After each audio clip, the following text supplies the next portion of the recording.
ക്രിസ്ത്യാനികൾക്ക് മെയ് ദിനം വെറുതെ ഒരു തൊഴിലാളി ദിനം മാത്രമല്ല, അത് നമ്മുടെ പിതാവായ യോസേപ്പിന്റെ തിരുനാളാണ്. അധ്വാനത്തിന്റെ മാഹാത്മ്യം എടുത്തുയർത്തിയ ഒരപ്പൻ തൻ്റെ ഭാര്യയായ മറിയത്തെയും മകനായ യേശുവിനെയും വളർത്താൻ വേണ്ടി തന്നെ ഏൽപ്പിച്ച നാളുകൾ അന്തസ്സോടെ അധ്വാനിച്ച നീതിമാനായ ഒരു മനുഷ്യൻ. ആ മനുഷ്യൻ നമ്മുടെ മുമ്പിലേക്ക് വെച്ചു തരിക, മക്കളെ അധ്വാനിക്കുന്നവരായിട്ട് മാറണം. എന്താണോ നിങ്ങളെ ഏൽപ്പിച്ചിരിക്കുന്നത് അതാണ് നിങ്ങളുടെ അധ്വാനം. അതിൽ ദൈവത്തെ മഹത്വപ്പെടുത്തണം. ദൈവമേ, എല്ലാ ജോലിയും നല്ലതാണെന്ന് തിരിച്ചറിയാൻ, എല്ലാ ജോലിക്കും മഹത്വം ഉണ്ടെന്നറിയാൻ പുതിയ തലമുറയെ പഠിപ്പിക്കണേ. തൊഴിൽ മേഖലയെ മുഴുവൻ കർത്താവെ അങ്ങയുടെ കരങ്ങളിൽ സമർപ്പിക്കുന്നു. കർത്താവെ, കരുണയായിരിക്കണേ. വരുമാനം വഴിമുട്ടിപ്പോയ കുടുംബങ്ങളൊക്കെ ഉണ്ട്, അവരൊക്കെ ഒരു നിമിഷം ഒന്ന് മനസ്സിൽ കൊണ്ടുവരാം.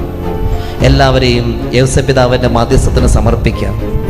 ദൈവമേ, തൊഴിലെടുക്കാനുള്ള ആരോഗ്യം കൊടുക്കണേ, അവസരം കൊടുക്കണേ, തൊഴിലിന് അനുസൃതമായ വേതനം കൊടുക്കണേ, അതിനുള്ള തീരുമാനമെടുക്കാൻ ഭരണകർത്താക്കൾക്ക് നല്ല മനസ്സ് കൊടുക്കണേ.